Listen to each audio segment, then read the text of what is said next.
Le rat des villes et le rat des champs. Le rat des villes et le rat des champs. Il était une fois un rat des champs qui vivait en parfaite harmonie avec la nature. Il était très heureux dans sa campagne. Un jour, surprise, son cousin de la ville vient lui rendre visite. Très content de cette visite, le rat des champs passe plusieurs jours en compagnie de son cousin à faire des festins de grains de céréales variés.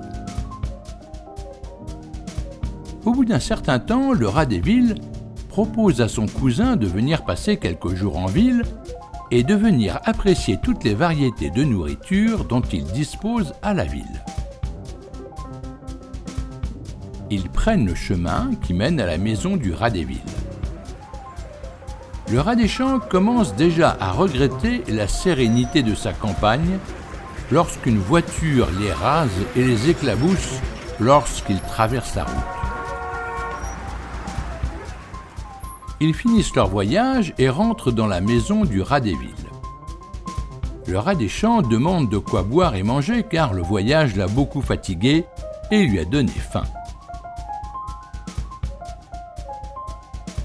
Le rat des champs, voyant un morceau de fromage, se précipite dessus. « Halte là !» lui dit le rat des villes. « Tu vas te faire tuer si tu prends ce morceau de fromage qui est sur une tapette. » Le rat des champs se rend compte que c'est un environnement dangereux et qu'il faut qu'il demande à être guidé par son cousin s'il veut rentrer sain et sauf chez lui. Le rat des villes s'aventure hors du trou de souris dans la plinthe en bois de la salle à manger. Tous les deux montent sur la table où il y a des branches de céleri et du fromage. Et le rat des villes dit à son cousin « Fais le moins de bruit possible et régale-toi. S'il y a un danger, cours au trou de souris. » Le rat des champs se régale du fromage et veut essayer la branche de céleri qu'il n'a jamais goûtée. Le rat des champs trouve le céleri délicieux mais bruyant à manger. Le rat des villes lui demande d'arrêter immédiatement de manger le céleri car le bruit risque de réveiller le chat. Le rat des villes, toute moustache en éveil, écoute attentivement. Il croit avoir entendu le frôlement du chat qui s'approcherait d'eux sournoisement. « Chut !» dit-il au rat des champs. Le rat des villes et le rat des champs restent immobiles comme tétanisés à la vue du chat qui s'avance sur ses pattes de velours sans bruit ou presque et qui se rapproche d'eux. Le rat des villes dit à son cousin « Tu fonces vers notre trou de souris pendant que je vais faire diversion avec le chat. J'ai l'habitude de lui échapper par de savants slaloms dans tout l'appartement. » Le rat des villes cogne le verre avec un couteau. Aussitôt, le chat dresse une oreille et saute sur la table. Le rat des champs, au signal du rat des villes, court jusqu'au trou de souris dans la plinthe. Le rat des villes saute de la table et se met à zigzaguer dans la salle à manger.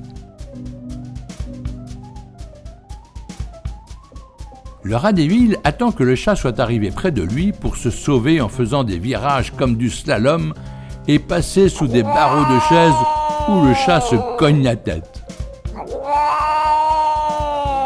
Le rat des villes se précipite dans son trou de souris car il sait qu'il risque gros à trop narguer le chat.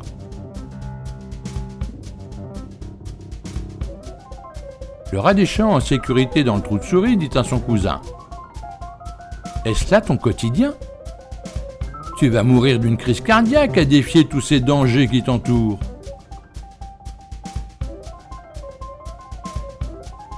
Le rat des villes rassure son cousin et lui dit qu'il va lui faire goûter un nectar dès que le chat sera parti et que cela vaut bien tous les dangers.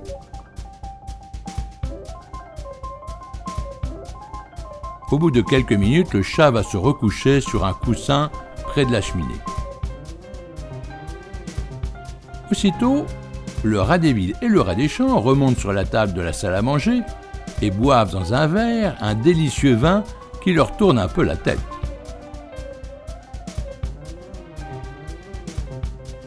Le rat des champs se rend compte que le fait d'être un peu saoul renforce les chances de se faire attraper par le chat et décide de retourner dans le trou de souris et de rentrer chez lui.